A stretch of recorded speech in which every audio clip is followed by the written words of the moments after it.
way into my lungs. I drove home in silence, water dripping from my hair onto the car seat, the cake sitting untouched beside me. When I walked into my small bungalow, the quiet was deafening. My late husband, Henry, would have wrapped me in a blanket, scolded Michael for such As the rain hammered the roof, I sat by the kitchen table with the cake untouched in front of me. I thought about every sacrifice, how I pulled double shifts so Michael wouldn't have student loans, how I gave him money for a down payment on his house, how I even transferred access to some of my accounts so he wouldn't feel financial stress. I gave him trust, and he gave me humiliation. But something inside me shifted as I stared at that cake. Maybe it was the years of swallowing my pride, maybe it was and his family thought I was weak. This was about decades of being taken for granted. And if they thought they could shut me out while enjoying the access I had given them, they were wrong. Very wrong. Because while they slept with my joints aching, my throat scratchy, and my pride bruised worse than my body, I moved slowly to the kitchen, the air still smelling faintly of the lemon cake I never touched. That cake had been made with love from Michael. Sorry about last night, Mom. Tessa didn't think it was the right time for company. Company. That's what I was to them now. Not a mother. Not a grandmom. My hands shook, but not from weakness. From anger. For years I had overlooked the little digs, Tessa sighing whenever I asked for help with my groceries, Michael reminding me how expensive it was to host holidays, the grandkids barely acknowledging me unless I handed them cash. I swallowed it all because I thought family was worth enduring. But now I saw the truth. To them, I was a wallet with wrinkles. That morning, I opened the folder I kept in my desk drawer. Inside were papers Henry and I had organized before he passed, bank account information. I thought I was securing his future. Now I realized, I had handed him the keys to my own cage. I called my lawyer, Mr. Whitman, a man in his early 60s with kind eyes and the patience of a saint. He'd handled Henry's estate years ago, and I trusted him more than anyone. I think it's time I make some changes, I told him, my voice steadier than I felt. When I arrived at his office that afternoon, I wore my best gray coat and carried the old leather handbag Henry had bought me on our 20th anniversary. I wanted to look collected, not broken. Mr. Whitman welcomed me in with a warm smile. Eleanor, it's good to see you. What can I do for you today? I sat across from him, folding my hands. All of them. Yes. Every last one. I took a deep breath. My son and his wife have been using me like an ATM. Mr. Whitman didn't interrupt. Freeze the joint access. Time and days, I felt the tightness inch by inch. Documents, taken away. As I left the office, I wasn't just protecting my money, at my kitchen table and made a list. My retirement savings. Power. And now, they would feel what it was like when that power slipped through their fingers. By the next morning, the silence was broken by chaos. My phone buzzed with 6 missed calls from Michael, 3 voicemails, and a string of texts from Tessa. The first voicemail was Michael's voice, tight with frustration. Mom. The second came an hour later. What's going on? Counts. Call me immediately. I sat at my kitchen table sipping tea, letting every word sink in. They had been living so comfortably on my generosity that a single night after a storm. That afternoon, Michael showed up at my door. His hair was damp from sweat, his shirt untucked, and his jaw tight. Why are the accounts frozen, Mom? He demanded. I stood in the doorway, blocking his path. Because I decided it was time. His eyes narrowed. Time for what? You said this was for the family. For us. Tessa and I, we've been planning on that money. You can't just cut us off. I met his... I did. That money was never yours, Michael. It was mine. And after last night, I realized touch it. His mouth. The kids need things, and your house is your responsibility, not mine. Start acting like one. His face reddened, a mixture of shame and fury. Tessa's right. You've lost it. You can't even see how much we do me. Me? Or embarrassed by the fact that she couldn't control me? I asked, my voice steady but sharp. Michael ran his hand through his hair, pacing. You're making a mistake. You can't manage this stuff alone. It's too much for you at your age. At my age. The words cut, but they also fueled me. I've managed just fine without you. And I'll keep doing so. His jaw jaw clenched. Yes. No, Michael, I said, my voice firm as steel. You will. I closed the door before he could respond, the sound of it clicking shut more satisfying than any applause. My heart was pounding, but I didn't let myself collapse. I walked to the window and pulled the curtain just enough to see him storm down the driveway, his phone pressed to his ear. I could almost glow, thinking of the years I had spent making excuses for Michael. Maybe I had created this entitlement. Maybe I had been too generous, too forgiving. But now, I was finally drawing the line. And I knew this was only the beginning. Because once people like Michael and Tessa taste power, they don't give it up quiet. I had been underestimated my whole life. And this in concrete, slow, persistent, ugly. First came the phone calls. Morning, afternoon, and night. Tessa's voice was shrill in one voicemail, elfish. Selfish. That word echoed in my chest like a cruel joke. I had given them more than I ever kept for myself, and now they dared to call me selfish. Then came through their curtains. One evening, I looked out the window and saw Tessa in her designer coat, arms crossed, lips pressed so tight they looked like a knife's edge. Michael stood beside her, red-faced and tense, gesturing wildly as if the louder he knocked, the faster I'd give in. But I didn't open the door. Instead, I turned off the lights and let them stew in their own anger on my porch. By the third day, Michael cornered me in a month. The kid's tuition is due. I set my grocery bag on the hood of the car and looked him square in the eye. What you're feeling right now, Michael, that panic, that fear, that's what you gave me when you left me in the rain. You made me feel disposable. Now it's your turn. His face twisted. We didn't mean it like that. You're twisting things. I cut him off. No, Michael. I'm finally seeing them clear. War drum. This is ridiculous, she snapped, glaring at me as if she owned my house. You're old. You don't need all this money sitting in accounts. A sharp, bitter laugh that surprised even me. Manage it? You mean drain it dry. You already tried that once. Her eyes widened for just a second, just enough. I picked up my grocery bag. Night, I sat at my desk and called Mr. Picat, he replied calmly. Together, we restructured the last account still vulnerable, locked down every property deed, and created a trust with like I was sealing a door they would never break open. I leaned back in my chair, exhausted but triumphant. For the first time in years, I wasn't just defending myself. I was winning. But deep down, I knew the fight wasn't over. Michael and Tessa weren't the kind to surrender quietly. They would try again. And when they did, they'd find themselves not just broke, but exposed. 2 days after we lost hours. Inside was a letter so polite it was practically sneering. It said in tidy paragraphs that for the sake of efficiency, I should optimize family resources. In the margin, a sticky note, we can bring documents by for signature this week. I laid the papers flat on my kitchen table and smoothed the creases with my fingertips. Mr. Whitman. They've escalated, I said. He sighed, the way men sigh when their patience has finally met a wall. All right. We stopped being nice.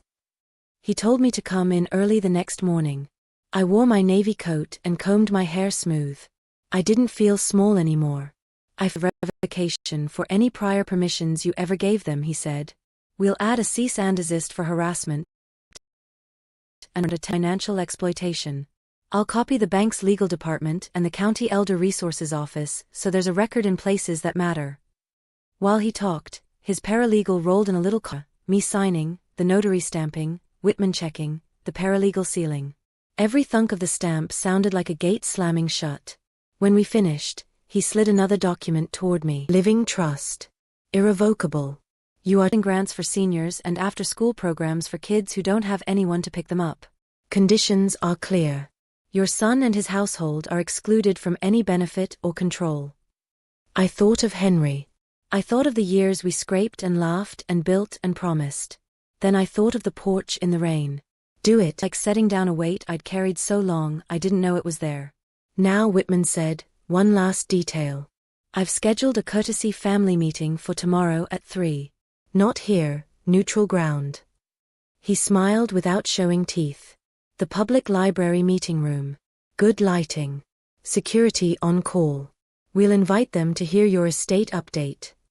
They like that phrase. Miss a chance to serve them, with copies of the revocations, the cease and desist, and trespass warnings for your home. I've also arranged for a deputy to be present. Calm as evening, I sat at my desk and wrote a short note in my own careful hand. You are not my enemies. You are my lesson. I will not laugh you could hear just by looking. At 2:45 the next afternoon, I walked into the library's glass-lit foyer carrying nothing but my handbag and my breath steady. Whitman was already there, sleeves crisp, papers orderly, a calm lighthouse in a stormy harbor. A deputy leaned against the wall near the meeting room door, nodding at patrons as if he were just another bookend. Michael and Tessa swept in at 3 on the dot. He wore a suit that didn't fit him right anymore. She wore sunglasses inside, like a shield. They looked around, confused, then found us. Tessa's smile was sharp enough to cut paper. Finally, she said. Some reason. There's plenty of that, Whitman was. Through the glass wall, a line of small children trailed behind a librarian like ducklings. It would have been funny if it weren't so sad. Not at her age. At my age, I said, I still sign my own name. Michael glowered. Mom, we're trying to protect you.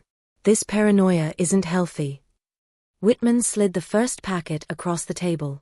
This is a revocation of any and all prior permissions, authorities, or credentials previously extended to either of you, formally, informally, verbally, or in writing.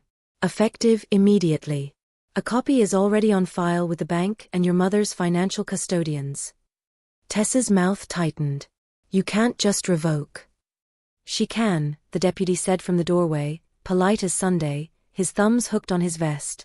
And she did. Whitman set down the next envelope. This is a cease and desist letter regarding harassment, intimidation, and attempted influence over financial decisions. It references the evening you left Mrs. Davis standing in the rain at your residence when she arrived by invitation. Michael's face flushed. That's irrelevant. It's context, Whitman said. Courts like context. He placed a thin stack in front of Tessa alone.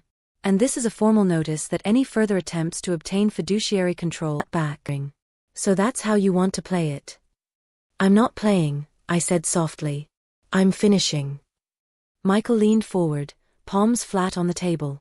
Up close, I saw the boy I had taken to get his first library card in this very building.